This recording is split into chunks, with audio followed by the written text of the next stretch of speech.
spirit is rising, she's rising, she's rising. The spirit is rising, it's rising, it's rising. The spirit is rising, they're rising. Hi, Risa. Hi, Amy. Hi, Coven. Hi, listeners. Welcome to the Witch Prescription for the week. How are we all going to survive another one? We got this. We definitely got this.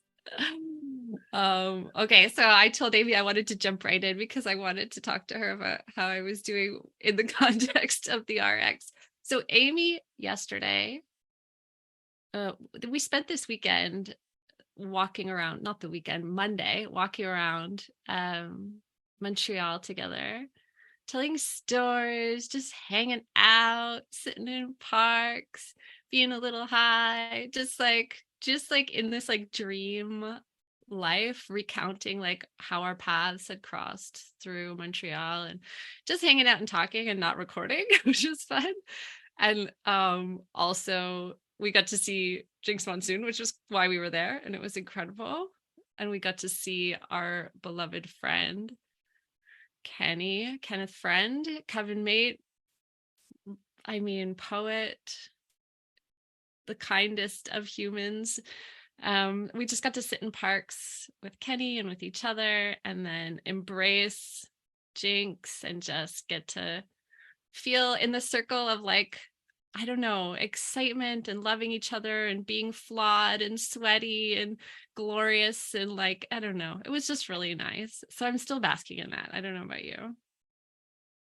Yeah, absolutely. It was, first of all, fun to hang out without being recorded, Yeah. which is like not something we had done in a little while. So that was really nice.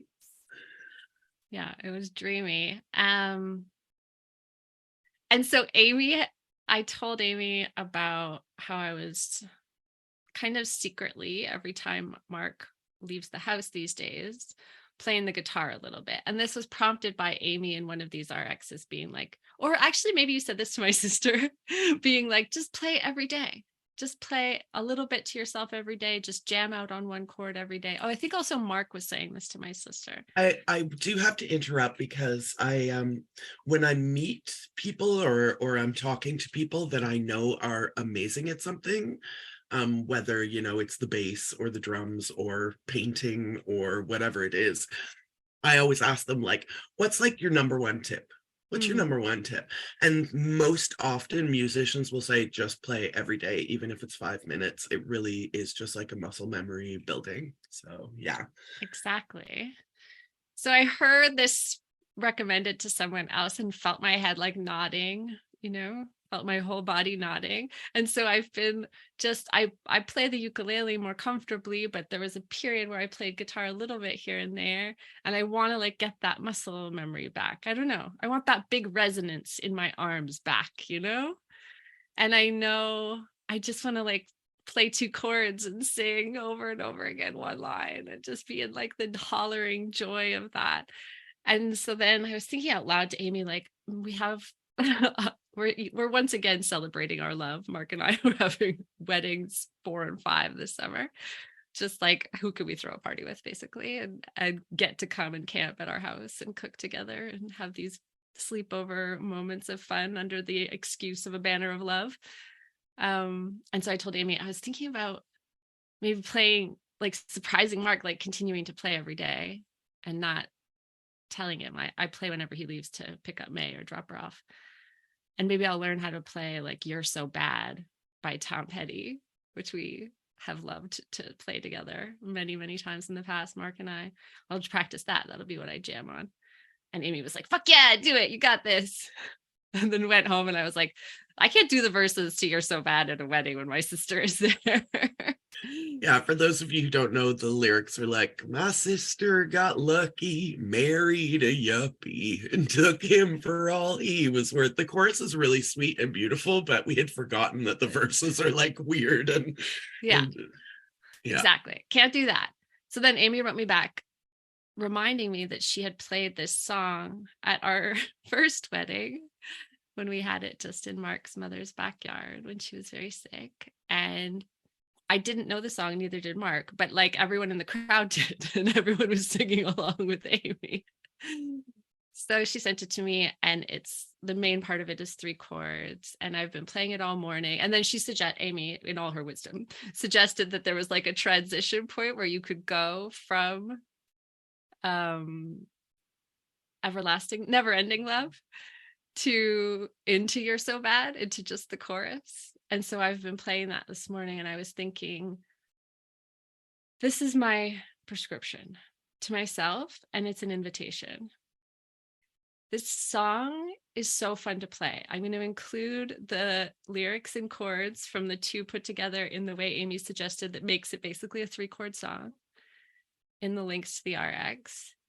I want to invite you to find an instrument that feels fun for you, even if it's just like a shaker or a kid's uke or a piano or a guitar or a keytar, and like learn this song, even if it's just the first couple lines, and let's just sing about a never-ending love for the summer. Like, it's not for a performance. Don't record it. You don't have to tell me about it. It's not homework. If you tell me about it, I will be happy to hear about it, but you don't have to. But just sing it at your altar. I've got a never-ending love for you.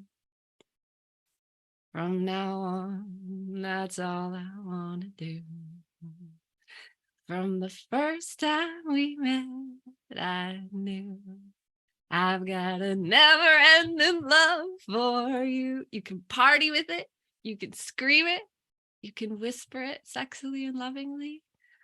I just want to send this wish out for you to have fun with your voice and your body, singing of love to yourself. Picture you're someone who loves you, singing it to you. Oh, I just want to imagine these little pockets and moments of resonant love, and the way it makes a chain from Amy and me, and possibly me singing it to Mark, and to the people who will be there when we do that. I think I might send the chords to everyone who's coming to the wedding and not tell Mark, so everyone can prepare to sing it and play it as a surprise for him. I'll keep you posted. I on love that. Idea. I love that idea. I do want to put a little pop culture nugget in there, though. So that song, Never Ending Song of Love, was written and recorded by Delaney and Bonnie, who are like a married couple who made music together. And it always made me think of Mark and Risa, since they got together, that it just seemed like this very cute little, like, a song that Mark and Risa would sing together. But you might recognize Bonnie if you were a fan of the sitcom Roseanne, because Bonnie actually appeared on Roseanne as a character named Bonnie, who like worked at when Roseanne worked in the cafeteria in the mall. Bonnie also worked there, and that's how they met. And on the show Roseanne, she makes music with her husband, but her husband is played by David Crosby. So there really is like this like really interesting like cultural tapestry that somehow manages to weave itself around this person and this song. Oh my gosh, I love that. I'm gonna go try to find that episode of Roseanne with David Crosby. Yeah. I think David Crosby only appears once, but Bonnie is like a recurring character for like a whole season or something. Yeah, that's it. That's where I'm at. That's my RX. I want to just be outside singing of love. Yeah, I really would recommend fundamentally to all humans, but especially witches, that you try to find a musical instrument that you're comfortable with, like Risa said. It really is like an extension of self. It's a tool that allows us to like expand our version of our own humanity. If it weren't for my guitar, I don't know. I would come home from a shitty day at work and just like scream, sing, and that was like my breathing exercises. That was my meditation. That was like how I grounded myself. And I can't recommend it highly enough. Again, I got my ukulele because some friends of mine were going camping and there just wasn't enough room in the car for my guitar. And that to me was so tragic. Like going camping without a guitar was like, I'll do it, but it's not ideal. So when we got back, actually my landlord at the time, he was working at Long and McQuaid, which is like a musical instrument store. I'm not sure if they have them in the States, but it's a chain across Canada. And I basically went in and I was like, what's like the smallest guitar like thing that, I can get that's not expensive? And he was like, oh, for sure, you can get a ukulele at the time for like $30 or something like that. And that's when I started playing ukulele, just for the sheer portability of it. Mm-hmm. So again, it's only got 4 strings. If you're intimidated by 6 strings or more, or a piano with like 88 keys can be very intimidating, but a little ukulele, it fits in your lap. It's only got 4 strings, and it's really difficult to be in a bad mood while you're playing the ukulele. The instrument itself is just like a little bundle of joy waiting for you to pluck the joy out of it. Yeah, it is. It's like a gateway drug to joy. It's like, it's just a little friend. I don't know. My mom always had a guitar and it was too heavy. I was little. It was heavy. It was clunky. It was hard. The steel strings cut my fingers, and she would pick it up and it would be like tied into guilt. I should be practicing more. And she would sing a bit and be frustrated that she was out of practice, and it was always it's always like, every time Mark plays, which is every time we're over, because that's how he sort of talk about meditating and how meditation is often not right for people. There's all sorts of research about how it can actually make people with certain kinds of brains feel sicker or really freaked out or really disembodied. Meditation, in the classic sense of just sit quietly, stop thinking, control your thinking, is like really not healthy for some of our brains.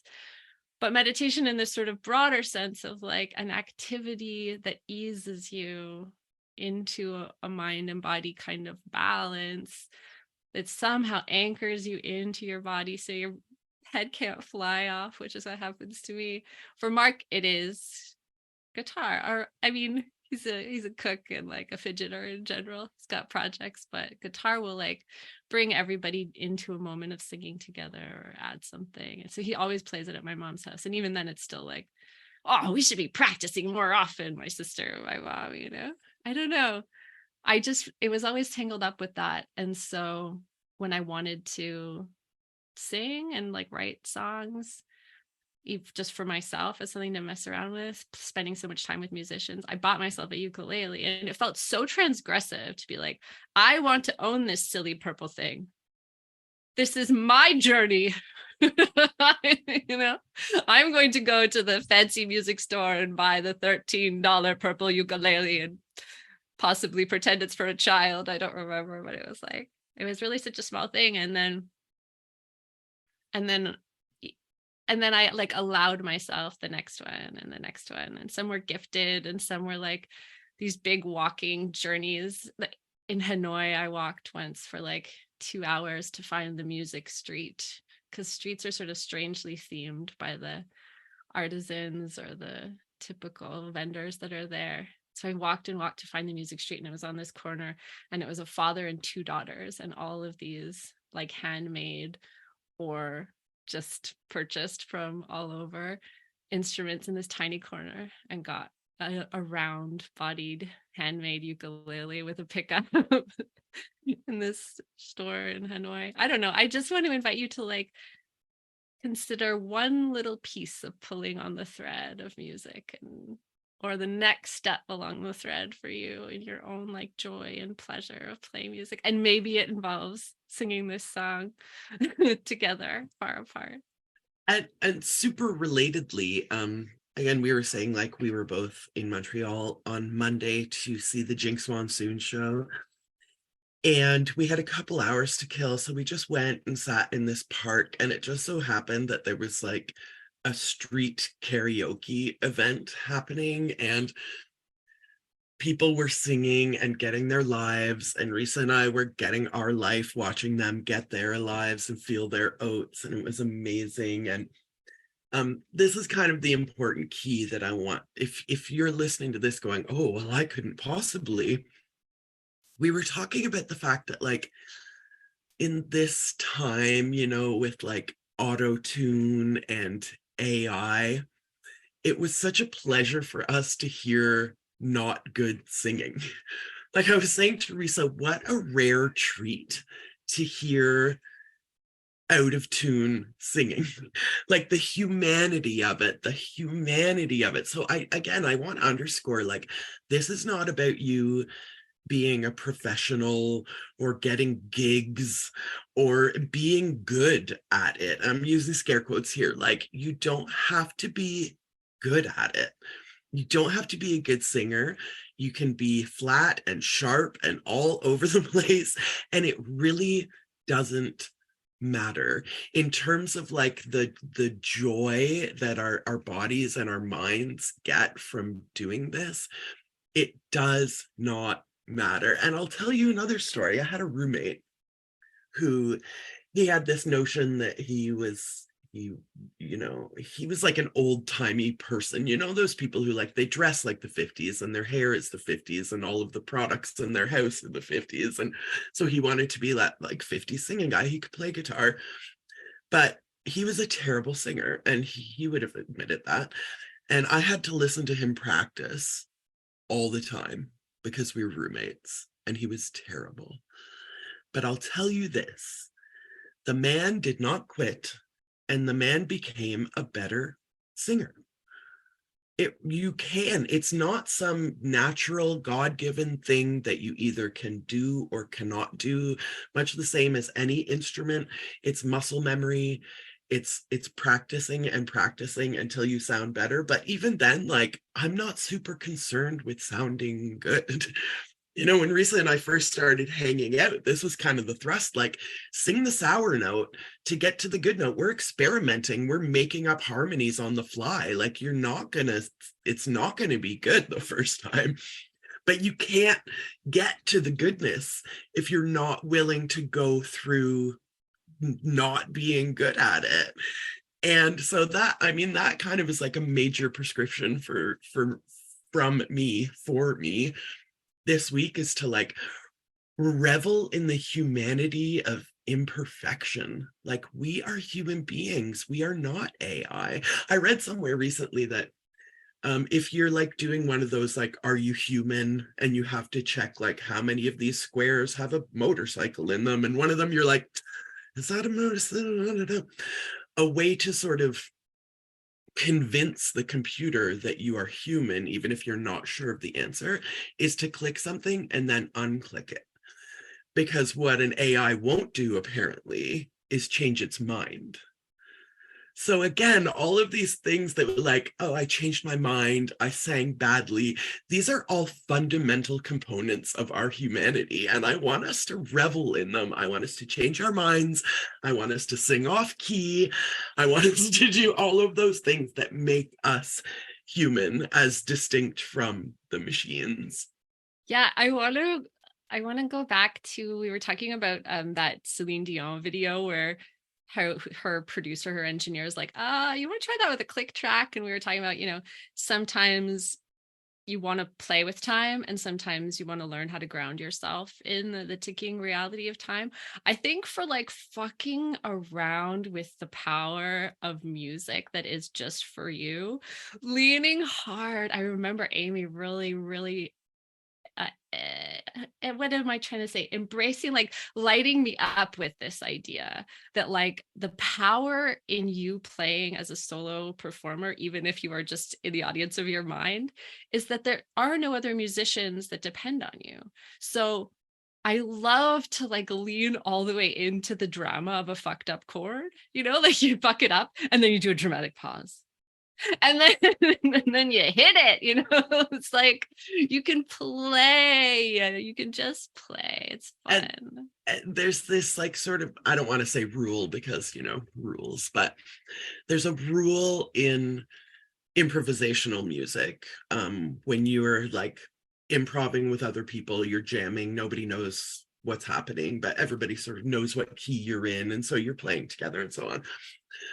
So the rule is, if you're in an improv situation and you play a sour note or a wrong note, play it again, and then a third time. And somehow it makes it seem right. I'm not sure what the metaphor is there for like Right. witchcraft and humanity, but like, again, lean into the bad note. Lean into the bad note and see if it takes you somewhere. Like, I feel like I've told this story before, but the story of someone who was playing with Miles Davis. I'm pretty sure I've told this story before, so I'll Yeah, make it yeah, yeah, really yeah. quick. Yeah. You have, So you they're have. playing with Tell it Miles. again. Yeah, they're playing with Miles Davis and they play a wrong note, and Miles looks at them and they think they're gonna literally die Yeah, in yeah. that moment. But then they realize, like, the look on Miles' face, and Miles kind of like changed what he was doing. And this musician was like, I realized, like, Miles didn't see what I had done as wrong or bad. He saw it as an opportunity to think differently about the piece of music that we were playing. And again, that's a metaphor that we can carry whether we're musicians or not. Sometimes our mistakes, our errors, our wrong notes, our wrong words, putting our foot in our mouth, all of that stuff is just like an opportunity to look at our moment differently. Mm-hmm. Yeah, I always remember my dad came to visit me once in Montreal from Toronto, and came to visit my high school when I was in this really nice art class. That was my like extra class or whatever that year. And he came and I was showing him the stuff in my portfolio in the art class. And he was very kind and complimentary and stuff. But then he pointed out, much to my fury and irritation at the time, but I thought about it a lot after, there's a lot of drawings where I was doing this like soft, sketchy line to make the shapes. So everything was a little bit back and forth. Everything was a little bit like correcting, edging, and going back over lines again and again, which is still a technique I like a lot. But he just asked something like, what if you just go the way that you go, and whatever happens isn't an accident that needs to be corrected or adjusted? And I really enjoy both of those pieces of praxis now when I draw, and in how I try to spellcraft my life, sort of a balance between like, what if where I went was just where I went, and now I go from here? And then on the other side, like, what if it's all a little tentative, all a little bit of a try, and I'm going back a step and forward a step, and I'm kind of summoning scritches and scratches and energies as I go. I think both of those modes have value, but try it out. This is the non-binary existence of the witch, right? Like, we like it always. Take us all through the whole spectrum. We like it always, and we hope you are getting it always. Sort of turned dirty, but so I broued a song that not will dirty. be my Wait, not dirty, joyful, sexy, I'm gonna say. Yeah. So the song I brought this week is a Jinx Monsoon song. Oh, good. I wanted to go there too. Are you doing Lavender song? No. Okay, I'll do that one. Okay, so I'll make this quick if you brought Lavender song, because no, take your time. What a beautiful history that song has. No, the song I brought is She Evil. And it's a song from Jinx's album The Ginger Snapped, which is a hilarious title. But this song, when Jinx was on our pod like 2-3 years ago, I brought this song up because it's a great little party bop. Fred Schneider from the B-52s does is like a duet with Fred Schneider from the B-52s. So imagine, like, that's the party vibe. But again, the song is called She Evil, and the chorus is like, they say that girl, she evil. That's how you know she evil. And I love this notion of like this very simplified version of like the creation of reality. Now, we talk about witchcraft and how we are capable of creating our own reality, like our perspective informs our perception, and our perception informs our reality. But the flip side of that coin is like, they say, therefore this is how it is. Like a more diabolical example would be like drag queens are pedophiles grooming our children. Now, there's no statistical evidence of this. I defy you to go and find me some statistical evidence of this anywhere. It doesn't exist because it's not true.